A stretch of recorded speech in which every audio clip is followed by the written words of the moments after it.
Hello students, welcome back to the channel. Myself Vaishnavi Kasadan and हम discuss कर रहे थे ठाकुर पब्लिकेशन की बुक पोएट्री एंड ड्रामा 2, जो कि राजस्थान की सभी यूनिवर्सिटीज एंड कॉलेज इंस्टीट्यूशन के बीए थर्ड सेमेस्टर के स्टूडेंट्स के लिए बनाया गया है and it is based on the latest NEP based syllabus. So students, इससे जो हमारी पहले की वीडियोस रही हैं उनमें हम लोगों ने चैप्टर 10 तक के डिस्कशन हम लोगों ने कर लिए हैं, ठीक है। सो अगर आपको उनके वीडियोस देखनी है, लिंक्स डिस्क्रिप्शन बॉक्स में अवेलेबल होंगे, आप प्लीज उन्हें चेक कीजिए, आपको चैप्टर्स और अच्छे से समझ में आएंगे। एंड इस वीडियो में हम डिस्कस करने जा रहे हैं हमारी बुक का चैप्टर 11, जो जिसमें A.K. रामानुजन की 3 पोएम्स का डिस्कस किया गया है। First is of mothers among other things, second is arbitrary and the last one is a river. So ये तीनों पोएम्स आपके कोर्स में हैं। वन बाय वन हम लोग तीनों पोएम्स को डिस्कस करेंगे, बट पोएम्स को डिस्कस करने से पहले हम बात करेंगे हमारे ऑथर, हमारे पोएट A.K. रामानुजन जी के बारे में। सो रामानुजन जी का पूरा जो नाम है वो है अतिपत्य कृष्ण स्वामी रामानुजन, एंड ये एक पोएट रह चुके हैं, स्कॉलर थे, लिंग्विस्टिक थे, फिलोलॉजिस्ट थे, फोकलोरिस्ट थे, ट्रांसलेटर थे एंड प्ले राइटर थे। अच्छा, कुछ चीजें आपको क्लियर होंगी, लाइक लिंग्विस्टिक कौन होता है, स्कॉलर कौन होता है, पोएट कौन होता है, फिलोलॉजिस्ट कौन होता है, फोकलोरिस्ट भी आई थिंक आप लोगों को पता होना चाहिए। वो इंसान जो फोकलोर्स के बारे में, यानी कि लोक कथाओं के बारे में पढ़ता है, उनके बारे में लिखता है, उन पे डिटेल स्टडी करता है, उनको कहते हैं हम लोग फोकलोरिस्ट, ठीक है। And he celebrated as one of the most notable Indian English writer. इन्हें जो है माना जाता है, जाना जाता है इंडिया के one of the best English Indian writers के लिए। इंग्लिश में, क्योंकि ये इंग्लिश में पोएम्स लिखते हैं, एंड इंडियन है इसलिए इंडियन। एंड इनकी जो पोएट्रीज हैं वो बहुत सारे नए जो ऑथर्स थे उनको इन्फ्लुएंस की है। बहुत सारे ऐसे ऑथर्स हैं, इवन अभी भी बहुत सारे लोग हैं जो रामानुजन जी की पोएम्स को पढ़ते हैं एंड उनसे इंस्पायर्ड होते हैं, ठीक है। ओवरऑल जो इनकी पोएट्री की जब हम बात करेंगे तो वो इन्होंने मिथोलॉजी पे बेस करके लिखा है, ठीक है। मोस्टली इनकी पोएम्स मिथोलॉजी पे बेस रहेंगी। एंड इसके अलावा इन्होंने कई सारे ट्रांसलेशंस किए हैं, जैसे ये पॉलीलिंग्विस्ट थे, इन्हें 3 लैंग्वेजेस आती थी। First was English, Kannada and Telugu. तो इन तीनों लैंग्वेजेस में इन्होंने बहुत सारे अच्छे अच्छे ट्रांसलेशंस किए हैं। तमिल के ट्रांसलेशंस इन्होंने इंग्लिश में किए हैं, ठीक है। सो ये सारे जो ट्रांसलेशंस इन्होंने किए हैं वो भी बहुत ज्यादा माने जाते हैं, क्योंकि इन्होंने तमिल के जो क्लासिकल लिटरेचर था उसको इंग्लिश में ट्रांसलेट किया था, ओके।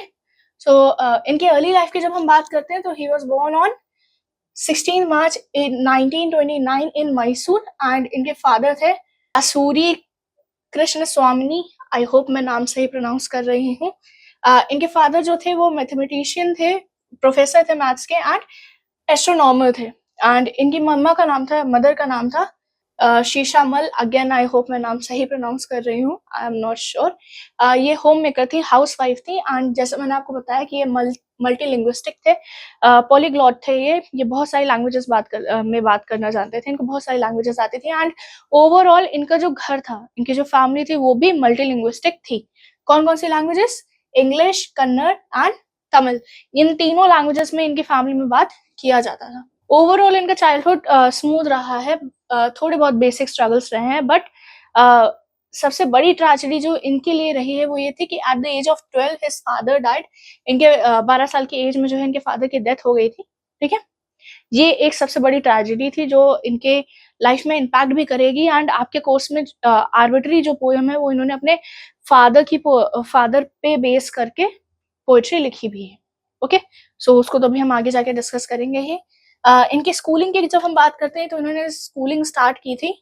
इनकी जब स्कूलिंग की हम बात कर रहे थे तो इन्होंने स्कूलिंग स्टार्ट की थी मरेलाप्पा हाई स्कूल से, एंड इसके बाद इन्होंने अपना ग्रेजुएशन जो है महाराज कॉलेज मैसूर में किया था। इसके बाद ये आगे की पढ़ाई जो है करने के लिए ये पुणे भी चले गए थे, वहां पे इन्होंने लिंग्विस्टिक की है। एक चीज जो सबसे खास बात इनकी रहती है वो ये आ जाती है कि इन्होंने जब अपना बैचलर स्टार्ट किया था तब इन्होंने साइंस से स्टार्ट किया था, बट बैचलर्स मतलब फर्स्ट ईयर कंप्लीट करने के बाद इन्होंने अपने सब्जेक्ट को स्विच किया था, इंग्लिश पे आए थे। एंड उसके बाद ये पुणे जाके इन्होंने लिंग्विस्टिक में पढ़ाई की एंड वहां पे इन्होंने एक फेलोशिप भी अटेन की थी, ओके। पुणे का वो कॉलेज जहाँ पे इन्होंने फेलोशिप ली थी वो था डेक्कन कॉलेज, एंड ये इन्होंने 2 साल यानी कि 1958 से 1959 के बीच में किया था। इसके बाद इन्होंने आगे की पढ़ाई करने के लिए ये बाहर भी चले गए थे, विदेश चले गए थे, इंडियाना चले गए थे एंड इंडियाना यूनिवर्सिटी से इन्होंने अपनी आगे की पढ़ाई कंटिन्यू की during the years 1959 to 1962 and Indiana University से ही इन्होंने अपनी पीएचडी भी कंप्लीट की थी लिंग्विस्टिक्स में। लिंग्विस्टिक्स अलग अलग भाषाओं की जो स्टडी होती है उसको कहा जाता है। ओके, इनके करियर की जब हम बात करते हैं तो अपार्ट फ्रॉम लिटरेचर या अपार्ट फ्रॉम राइटिंग इन्होंने बहुत सारी चीजें की एंड इन्होंने अपना करियर स्टार्ट किया था as a English lecturer and इन्होंने ऑलमोस्ट 8 साल तक जो है वो महाराज सयाजी राव यूनिवर्सिटी बड़ोदरा में जो है वहां पे इन्होंने 8 साल तक पढ़ाया था। इसके अलावा 1962 में जो है इन्हें यूनिवर्सिटी ऑफ शिकागो में एज एन असिस्टेंट प्रोफेसर भी अपॉइंट किया गया था एंड वहां पे ओवरऑल इन्होंने ऑलमोस्ट 30 इयर्स तक as a teacher as a mentor इन्होंने काम किया है। इसके अलावा इन्होंने कई सारी अलग अलग यूनिवर्सिटीज में भी काम किया है, जैसे सबसे पहले आ जाती है हार्वर्ड यूनिवर्सिटी, उसके बाद आ जाती है द यूनिवर्सिटी ऑफ विस्कन, इसके बाद आ जाती है university of California, university of Michigan and at last Carleton college. Okay, ये हर जगह एज अ लेक्चरर भी जा चुके हैं, एज अ प्रोफेसर भी वर्क कर चुके हैं। तो as a mentor, as a teacher, as a professor इन्होंने ऑलमोस्ट 30 इयर्स तक काम किया है। इसके अलावा जो शिकागो यूनिवर्सिटी में जब ये पढ़ा रहे थे तो वहां पे इन्होंने एक मेजर रोल प्ले किया था साउथ एशियन कल्चर को एक्सपैंड करने के लिए, या उस यूनिवर्सिटी में साउथ एशियन कल्चर को जब रिप्रेजेंट करने की बात आई थी तब रामानुजन जी आगे थे एंड उन्होंने साउथ एशियन कल्चर उनका जो ट्रेडिशन होता है उसे शिकागो यूनिवर्सिटी में बहुत अच्छे से बढ़ाया था उन्होंने एंड इन्होंने कोलैबोरेट भी किया था department of South Asia, languages and civilization, linguistic and the community of social thought. ये तीनों कम्युनिटीज के साथ इन तीनों ब्रांचेस के साथ जो है डिपार्टमेंट्स के साथ इन्होंने मिल के जो है शिकागो यूनिवर्सिटी में साउथ एशियन कल्चर, उनके ट्रेडिशन, उनकी लैंग्वेजेस पे स्टूडेंट्स को आप कह सकते हो कि मेंटर किया था। ओके, सो ये तो बात हो गई इनके जो प्रोफेशन था उसके बारे में। अब हम चलते हैं इनके लिटरेरी वर्क्स के बारे में या लिटरेरी करियर्स के बारे में। तो एज अ राइटर ये बहुत ही वर्सेटाइल रहे हैं, इन्होंने बहुत सारी चीजें लिखी हैं, बहुत सारी चीजों में लिखा है। बेसिकली इन्होंने 2 लैंग्वेजेस में लिखा है, first is English, second is Kannada. English का तो ऑब्वियसली आप पढ़ोगे ही, कन्नड़ में भी इन्होंने लिखा है। सो अगर आपको कन्नड़ आती है देन आप इनके वर्क्स को ट्राई कर सकते हो।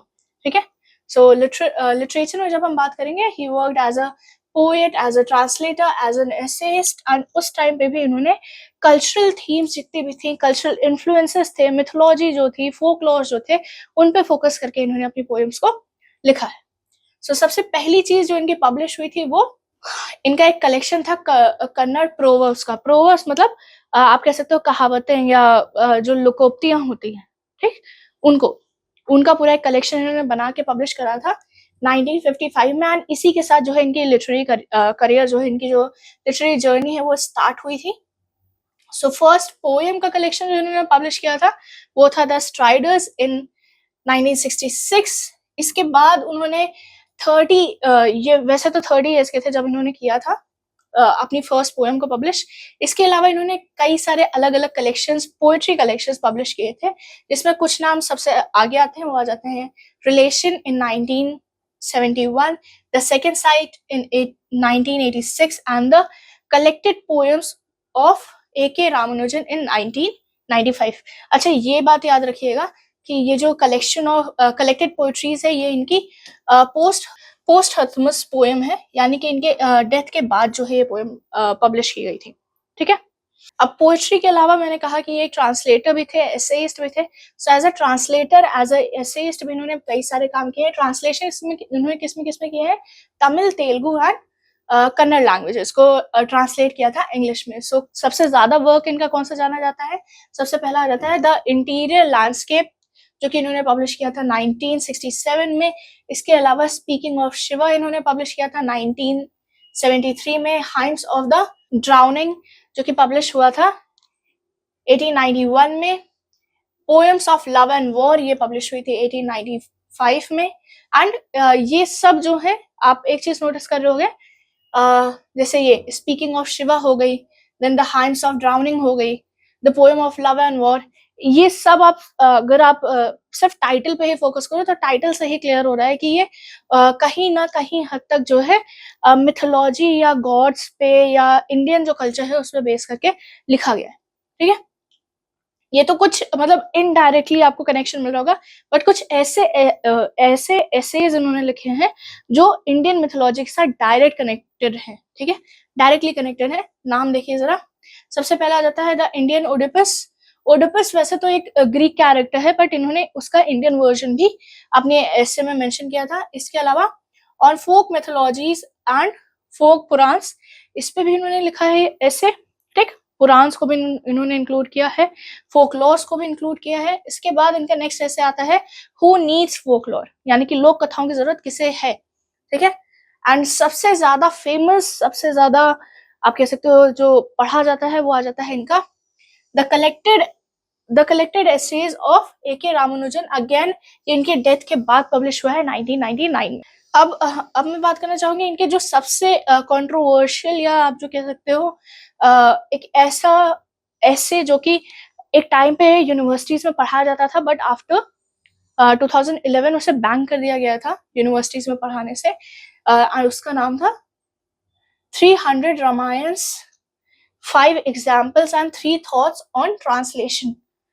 नाम से क्लियर हो रहा है, 300 रामायण्स। सो इस ऐसे में ओवरऑल उन्होंने बताया है कि रामायण के कितने अलग अलग एडिशंस बने हैं, कितने अलग अलग वर्जन्स बने हैं। लाइक नॉर्थ इंडिया में रामायण का एक अलग वर्जन है, साउथ इंडिया में रामायण का एक अलग वर्जन है। वहीं पे आप अगर थाईलैंड में चले जाते हो वहां पे भी रामायण का जो है एक वर्जन अवेलेबल होगा। श्रीलंका में भी आपको रामायण के कई वर्जन मिल जाएंगे। इवन इंडिया में ही आपको 200+ वर्जन मिल जाएंगे रामायण के। ठीक, तो इसका ओवरऑल डिस्कशन जो है उन्होंने अपने इस एसे में किया था। एंड कंट्रोवर्शियल ऐसे था कि लाइक हम लोग यूजुअली जब रामायण पढ़ रहे होते हैं तो हम वाल्मीकि की रामायण को प्रेफर कर रहे होते हैं, but there are other authors also जिन्होंने रामायण लिखी है। ठीक, तो इन्होंने उन रामायण के बारे में भी बात की थी। एंड उस टाइम पीरियड पे जो भी चीजें थी उन्होंने सारे जितने भी मतलब ट्रेडिशनल नरेटिव्स थे उसे भी चैलेंज किया था। तो एक पॉइंट पे ये बहुत ही कंट्रोवर्शियल बात हो गई थी कि आप जो रामायण बच्चे पढ़ रहे हैं आप उनके अगेंस्ट जाके कर रहे हैं। तो 2011 तक तो ग्रेजुएशन में बच्चों को ये ऐसे जरूर पढ़ाया जाता था, लोगों को समझाया जाता था कि हमारा कल्चर कितना अलग है। बट आफ्टर 2011 उसे बैन कर दिया गया था यूजी कोर्सेज में या किसी भी सिलेबस में। अभी आप किसी भी सिलेबस में देखोगे तो ये ऐसे आपको मिलेगा नहीं। सो ये था इनका सबसे आप कह सकते हो कि सबसे अच्छा, सबसे अलग ऐसे। एंड अगर हम इनके लास्ट पब्लिकेशन या लास्ट वर्क की बात करते हैं जो इन्होंने पब्लिश किया था, वो आ जाता है फोकलॉर फ्रॉम इंडिया, जो कि इन्होंने पब्लिश किया था 1991 में। डेट याद रखिएगा कि लास्ट जो इन्होंने पब्लिश किया था वो 1991 में था। ठीक है, इसके बाद इनकी तबीयत बहुत ज्यादा खराब होने लगी थी। एंड किसी चीज का ये ऑपरेशन कराने जा रहे थे जिसमें एक एक्सीडेंट होता है जिसमें इन्हें एनेस्थीसिया ज्यादा दे दी जाती है, जिसकी वजह से एनेस्थीसिया का नेगेटिव रिएक्शन इनके साथ होता है। And on July 13 1933 he passes away. इनकी डेथ हो जाती है शिकागो में सर्जरी के दौरान। ठीक है, as a writer, as a poet उन्हें अभी भी हम जानते हैं एंड उन्हें हमेशा हम जानेंगे। As a writer, as a poet वो लिटरेचर में, चाहे वो इंग्लिश लिटरेचर हो, चाहे वो कन्नड़ लिटरेचर हो, चाहे वो तमिल लिटरेचर हो, ए.के. रामानुजन को बहुत ही एक अच्छे नजर से, एक सराहने की नजर से पढ़ा जाता है अभी भी एंड आगे भी पढ़ा जाएगा। ठीक है, कुछ चीजें थी जो इन्होंने ओवरऑल अपने लाइफ में अचीव की थी, कुछ अवार्ड्स थे जो इन्होंने अचीव किए थे, वो भी हम जल्दी से डिस्कस कर लेते हैं। तो रामानुजन जी को 1976 में जो है पद्मश्री अवार्ड से सम्मानित किया गया था। इसके अलावा 1983 में जो है इन्हें मैक आर्थर प्राइज फेलोशिप भी मिल चुकी है। एंड इनकी डेथ के बाद यानी कि 1999 में इनकी बुक द कलेक्टेड पोएम्स, जो मैंने स्टार्टिंग में आपको बताई थी, द कलेक्टेड पोएम्स, उसके लिए इन्हें साहित्य अकादमी अवार्ड भी मिल चुका है। ओके, सो ये थे हमारे पोएट ए.के. रामानुजन। अब हम चलते हैं इनकी फर्स्ट पोएम जो आपके कोर्स में है, जिसका नाम है of mothers among other things. So poem के टाइटल से ही क्लियर हो रहा होगा कि भाई ये अपनी मम्मा की बात कर रहे हैं, बट ये बाकी चीजों के बारे में भी बात कर रहे हैं। सो ओवरऑल इस पोएम में उन्होंने अपनी मम्मा का जो है कंपैरिजन किया है करंट की स्टेज से, यानी कि ओल्ड एज से, एंड किस तरीके से वो यूथ में थी उससे तो दोनों का कंपैरिजन पैरेलल उन्होंने दिखाया है, किस तरीके से उनकी लाइफ कितनी हार्ड रही है एंड कितने सारे स्ट्रगल्स उनकी मदर ने जो है ओवर द टाइम सहा है, झेला है, वो भी इन्होंने इस पोएम में आप कह सकते हो दिखाने की कोशिश की है। पोएम का स्ट्रक्चर अगर हम देखते हैं तो पोएम के स्ट्रक्चर में ऐसा कुछ है नहीं। ओवरऑल पोएम जो है 4 लाइन्स में बेस है, 5 स्टैंजाज हैं इसमें, ठीक है, 5 स्टैंजाज हैविंग 4 लाइन्स ईच। बस एक फर्स्ट स्टैंजा जो है वो थोड़ा सा अलग आ जाता है कि इसमें सिर्फ आपको 3 लाइन्स देखने को मिलेगी। राइमिंग स्कीम कोई फॉलो नहीं हो रही है, ठीक है, तो इस बात का ध्यान रखिएगा कि इनकी इस पोएम में भी इवन आर्बिट्री जो पोएम है उसमें भी आपको राइमिंग स्कीम एज सच मिलेगी नहीं। सिर्फ अपनी पोएटिक स्किल्स को दिखाने के लिए, अपने आप कह सकते हो कि कितने अच्छे पोएट हैं ये दिखाने के लिए इन्होंने रिपीटिशन यूज किया है पूरी पोएम में। एंड रिपीटिशन भी किसका यूज किया है? रिपीटिशन इन्होंने यूज किया है एनकोनेंस, ठीक है, एंड कोनेंस का।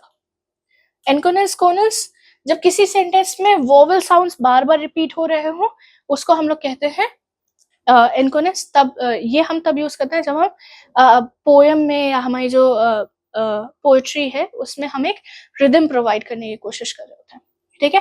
एंड सेम इसका कोनेशन आ जाता है। कोनेशन का मतलब हो जाता है जब हम पोएम में कॉन्सोनेंट साउंड्स को यूज करते हैं ताकि हम एक रिदम पोएम में मेंटेन कर सकें, ठीक है। Poetry is something that can be some. Poetry ऐसी चीज होती है जिसे हम गा के किसी धुन में हम बोल सकते हैं।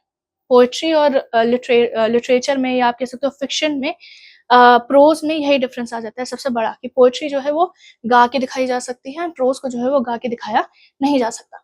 सो इस पोएम की खासियत यही है कि इन्होंने एनुएशन एंड कोनेशन की बहुत ज्यादा यूज किया, उसका रिपीटेशन बार बार किया है लाइन्स में, स्टैंजास में, ताकि एक रिदम पोएम को प्रोवाइड की जा सके, ठीक है। सो ये थी आपकी पोएम। अब हम चलते हैं इस पोएम के एक्सप्लेनेशन पे।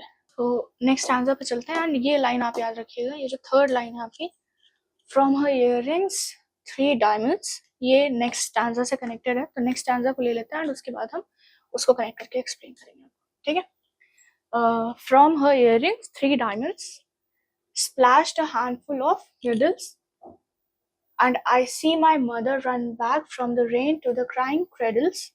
Again, ये जो the rain, tax and sieve, ये लाइन अगेन नेक्स्ट स्टैंजा से कनेक्टेड है। एंड मैं आपको पहले बता चुकी हूँ, जब लाइंस जो हैं स्टैंजा मतलब स्टैंजा को कनेक्ट कर रहे हैं या ब्रेक हो रही हो, वहां पे हम लोग इंजैनमेंट यूज करते हैं। तो ये बात आप हमेशा याद रखिएगा, कहीं पे भी अगर आपको इस तरीके का ब्रेक नहीं है तो वो इंजैनमेंट है, ठीक। लाइन्स पे चलते हैं। तो ऊपर की लाइन थी फ्रॉम हर इयररिंग्स 3 डायमंड्स। सो वो उनका एक अच्छा पॉइंट या उनकी मदर की लाइफ का एक अच्छा पॉइंट या यूथ को रिप्रेजेंट कर रहा है, जहाँ पे वो बहुत ज्यादा खूबसूरत हैं, बहुत ज्यादा ग्रेसफुल हैं एंड बहुत ही ज्यादा हेल्दी हैं। बट इन इयररिंग्स के साथ आगे क्या आ रहा है? Splash a handful of needles. But उस यूथफुल एज में या उस बहुत ही यंग एज में इनकी मम्मी के पास क्या आ गए? आप कह सकते हो कि हार्डशिप्स उनकी लाइफ में बहुत सारी आ गई थी, ठीक है। हैंडफुल ऑफ निडल्स मेटाफर है which represents again the suffering of her mother, ठीक, कि उनकी मदर ने किस तरीके से अपनी लाइफ में सफर किया है, उसी के लिए उन्होंने अलग अलग मेटाफर्स यूज किए हैं टू शो केस कि उनकी मम्मी की लाइफ काफी, या आप कह सकते हो उनका जो चाइल्डहुड रहा है वो काफी ज्यादा स्ट्रगलिंग रहा है, ओके। सो इनकी मम्मी के पास हार्डशिप्स बहुत ज्यादा रही हैं। एंड इसी में जब ये हार्डशिप्स का टाइम जब बहुत ज्यादा आ गया, तब क्या हुआ है? तब ऐसा नहीं था कि सिर्फ इनकी मम्मी पापा साथ में थे एंड उनके पास कोई रिस्पॉन्सिबिलिटी नहीं थी। इस हार्डशिप के टाइम पे, ये जो इनका स्ट्रगलिंग फेज था, उस टाइम पे क्या हुआ? उनके पास एक रोने वाला बच्चा भी था। क्राइंग क्रेडल्स, यानी कि एक बच्चा जो कि पालनी में या क्रेडल में जो है वो सोता है, यानी कि एक इन्फेंट की बात हो रही है, आप कह सकते हो कि 1 साल से छोटे बच्चे की बात हो रही है। अगेन पोएट खुद के बारे में बात कर रहे हैं कि जब ये हार्डशिप्स उनकी लाइफ में आए थे, उनकी मदर की लाइफ में आए थे, तब वो एक बच्चे थे एंड उनकी मम्मी जो है जब भी ये हार्डशिप आती तब वो क्या करती? वो भागते हुए अपने बच्चे के पास चली जाती थी बच्चे को संभालने के लिए, ठीक है। एंड अगेन यहाँ पे जो फ्रॉम रेन है, रेन जो है ये भी हार्डशिप्स को ही शो कर रहा है, ओके। रेन भी हार्डशिप शो कर रहा है, हैंडफुल ऑफ निडल्स भी हार्डशिप शो कर रही है। सो ओवरऑल आप कह सकते हो कि इनकी मम्मा का पोएट का जो चाइल्डहुड है या मम्मा का जो यूथ है वो बहुत ही ज्यादा स्ट्रगलिंग रहा है। ये लाइन अगेन जो मैंने कही, द रेन स्टैक एंड सी, ये लाइन नीचे से कनेक्टेड है, नेक्स्ट आंसर से कनेक्टेड है, तो नेक्स्ट आंसर देख लेते हैं एंड उसके बाद हम एक्सप्लेनेशन देखेंगे। Okay, sieve with broken threads the rags of the trees tasseled light, but her hands are wet eagles, two black pink wrinkled feet। सब क्या हो रहा है कि जो रेन है, जो स्ट्रगलिंग टाइम पीरियड है उनका, वो इनको जैसे आप कह सकते हो कि वो टेम्परेरी नहीं लग रहा, वो जैसे लग रहा है कि इनको जकड़ा हुआ है, वो धीरे धीरे इनको जकड़ता ही जा रहा है। ठीक है, ये जो मुसीबत है वो काफी टाइम हो गया है उसको रहते हुए। एंड अगेन ये यहाँ पे एज अ मेटाफर ये दोनों लाइंस आ जा रही हैं। ये तो पर्टिकुलरली मेटाफर ही आ जा रहा है कि उनकी जो मुसीबतें हैं वो उलझती जा रही हैं, जैसा लग रहा है कि कोई ये जो मुसीबतें हैं ये सिलती जा रही हैं इन्हीं के साथ, कि वो पूरी तरीके से इनसे चिपकी रहेंगी। ओके, एंड इनकी आगे की लाइंस में जो है, her hands are a wet eagle's two black pink wrinkled feet, and इनकी मम्मा के हाथ किस तरीके के हैं, जैसे मतलब आप जब बहुत ज्यादा कमजोर हो जाते हो या आप माल नरिश्ड रहते हो तो क्या होता है, आपके जो हाथ होते हैं वो बहुत ज्यादा रिंकल्ड हो जाता है। यहाँ पे माल नरिश्ड भी वर्ड नहीं आएगा, यहाँ पे आ जाएगा जब ओल्ड एज में आप आ जाते हैं। जैसे मैंने पहले कहा था कि जब आप ओल्ड एज में आते हो तब आपकी बॉडी में रिंकल्स बहुत सारे आने लगते हैं, आपकी बॉडी ओवरऑल जो फैट होता है वो लूज करने लगती है, आप श्रिंक करने लगते हो। ठीक है, सो वही चीज यहाँ पे भी हो रही है कि अभी तक तो इनकी मम्मी की जो पास्ट थी उसकी बात हो रही है, बट इन दोनों लाइंस में वो फिर से प्रेजेंट की बात कर रहे हैं कि अभी क्या हो गया, अभी इनकी मम्मी के जो हाथ है वो ईगल के हाथ की तरह लग रहे हैं। ठीक है, जैसे और भीगे हुए हैं, वेट है। वेट मीन्स कि वो ये जो हार्डशिप्स है इनको डील करके वो आगे बढ़ चुके हैं। ठीक, एंड ईगल की तरह क्यों दिख रहे हैं, जैसे ईगल के हाथ होते हैं बहुत ही ज्यादा क्रिंकल्ड, बहुत ही ज्यादा रिंकल्ड होते हैं एंड यूजुअली ब्लैकिश और पिंकिश शेड में होते हैं, वैसे उनके मम्मी के हाथ भी दिख रहे हैं। एंड रीजन भी कि वो ओल्ड हो चुकी हैं, वो उनके हाथ जो हैं बहुत ज्यादा रिंकल्ड हैं, श्रिंक्ड हैं। ठीक है, इसी को उन्होंने इन दो लाइंस के साथ दिखाया है। ओके, अगेन ये लिटरेरी डिवाइस आप देख लीजिए, मैंने दो स्टैंजास की मिस कर दी। इसका तो मैंने बता दिया, ये मेटाफर है। वेट ईगल्स फीट, ये आपका ज़ूमॉर्फिज्म आ जाएगा। ज़ूमॉर्फिज्म क्या होता है, morphism, zoo means something that is connected to animals, morphism मतलब किसी चीज का कन्वर्ट होना। तो जब हम किसी ह्यूमन कैरेक्टर को या ह्यूमन टेंडेंसी को किसी एनिमल से कंपेयर करते हैं, जैसे यहाँ पे उन्होंने किया that her hands are like eagles feet. ठीक, या फिर कई बार होता है कि हम किसी के लिए यूज कर लेते हैं कि वो शेर की तरह है, या her aura is like a fox. जब हम ऐसा कोई सेंटेंस बोलते हैं तब हम ज़ूमॉर्फिज्म कर रहे होते हैं, जिसमें हम किसी ह्यूमन एट्रीब्यूट को एक एनिमल कैरेक्टरिस्टिक के साथ या एक एनिमल के साथ हम कंपेयर कर रहे होते हैं। सेकंड स्टैंजा में भी आप देख लीजिए, सेकंड स्टैंजा में क्राइंग क्रेडल्स जो है ये आपका एलिट्रेशन है। मेटाफर मैं आपको ऑलरेडी बता चुकी थी क्या था मेटाफर। ठीक है, बाकी और कोई इस स्टैंजा में है नहीं। अब हम चलते हैं हमारे फोर्थ स्टैंजा पे। ओके, ये रहा हमारा फोर्थ स्टैंजा।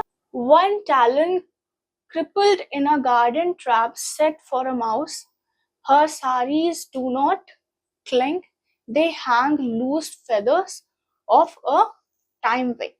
अब ये उनके प्रेजेंट टाइम की बात करने की कोशिश कर रहे हैं। ठीक है, सो वन टैलन जो ईगल का पंजा होता है ना उसको कहते हैं ईगल्स फीट। ठीक है, या ईगल्स क्लॉज को पर्टिकुलरली कहते हैं। ईगल के जो पंजे होते हैं ना उसको कहा जाता है टैलन। ठीक, सो इनका जो पंजा है वो क्या हो चुका है, वो क्रिपल्ड हो चुका है, यानी कि इनके हैंड्स जो है वो किसी तरीके से फिजिकल डिफॉर्मिटी में है। एंड इसका सेंस उन्होंने क्या दिया है कि पहले तो जो लिटरल सेंस है उसकी बात करते हैं कि उनके पास एक पंजा है, जो टैलन है उसका वो क्रिपल हो चुका है। कैसे क्रिपल हो चुका है कि वो माउस के एक ट्रैप में फंस चुका है जो माउस के लिए बनाया गया था एंड उसमें वो फंस के खराब हो चुका है, ठीक है। So what he means is कि इनकी मम्मी का हाथ जो है मे बी वो किसी माउस ट्रैप में फंसा हो या कोई एक्सीडेंट हुआ हो जिसकी वजह से इनकी मम्मी का जो हाथ है उसमें एक डिफॉर्मिटी आ गई है, कुछ फिंगर्स इनके हाथ से मिसिंग है, ठीक है। एंड अब का टाइम क्या आ गया है कि पहले तो she looked very young, she looked very beautiful, एक ग्रेस था उनके अंदर, बट अब क्या हो चुका है, her body is very thin, very you can say crinkled and old. तो अब क्या हो रहा है, जो साड़ी पहले उन्हें पूरी तरीके से फिट होती थी, बहुत अच्छी लगती थी, अब वो साड़ी ऐसा लगता है कि वो किसी ने टांग दी हो, किसी ने हैंग कर दी हो।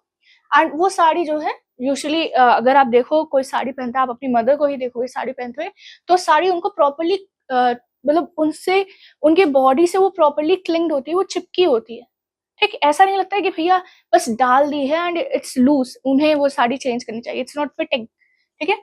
बट अभी इनकी मम्मा की फिजिकल अपीयरेंस ऐसा हो चुका है कि जो उन्होंने साड़ी पहनी हुई है, जिस तरीके की उन्होंने साड़ी पहनी है, वो ऐसा लग रहा है कि उन्हें बस किसी ने टांग दिया है। एंड ऐसा फील आ रहा है कि उनके जो मतलब ईगल का अगेन उन्होंने एक मेटाफर ले लिया है कि ऐसा लग रहा है कि जब ओल्ड एज में ईगल के फेदर्स लूज होने लगते हैं ना, वैसा लग रहा है। उनकी उन्होंने जो साड़ी पहनी हुई है वो ऐसी लग रही है कि भैया ईगल के जो फेदर्स हैं वो लूज हो रहे हैं, मतलब उनकी साड़ी जो है वो उन पे फिटिंग नहीं।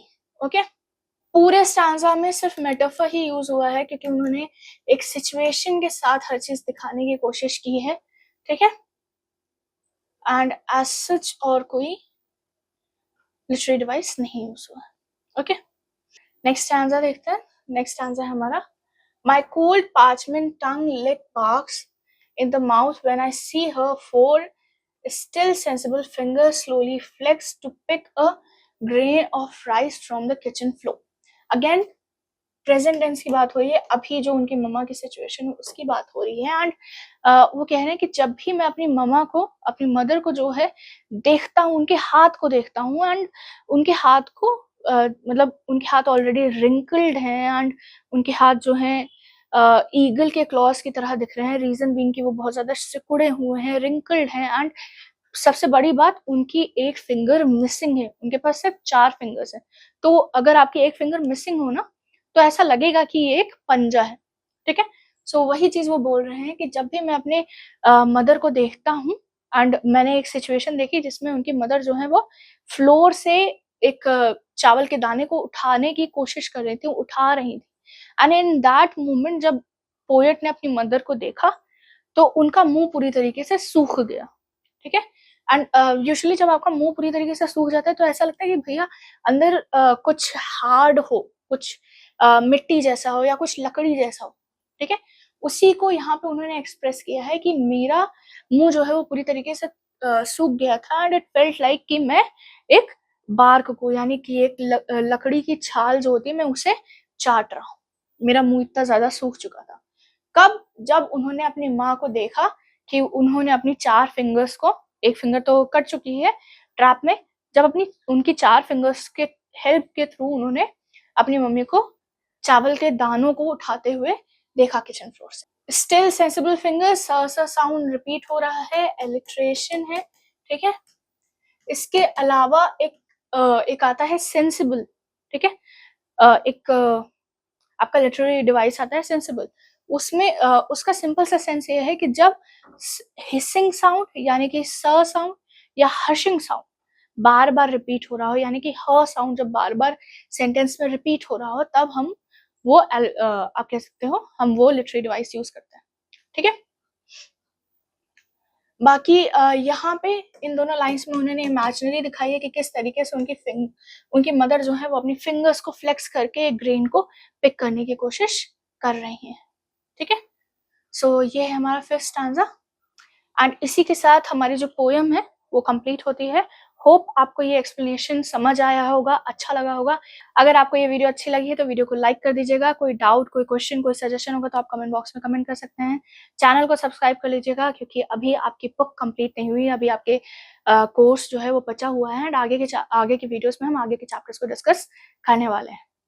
बाकी अगर आप चाह रहे हो कि ये जो कंटेंट है आप इसे चाह रहे हो कि ये आपको मिल जाए पीडीएफ फॉर्म में या बुक फॉर्म में, वैसे तो ये प्रॉपर बुक है हमारी, आप बुक परचेज़ कर सकते हैं एंड बुक परचेज़ करने के लिए आप हमारी ऑफ़िशियल वेबसाइट पे जा सकते हैं या फिर आप अमेज़न और फ्लिपकार्ट से भी ये बुक परचेज़ कर सकते हैं। इसके अलावा अगर आपको इसका ई-बुक वर्ज़न या पीडीएफ वर्ज़न चाहिए, वो आपको गूगल प्ले बुक्स में मिल जाएगा, वहाँ से परचेज़ कर सकते हैं। So that's it from my side. Thank you so much for watching the video and I will see you on the next one.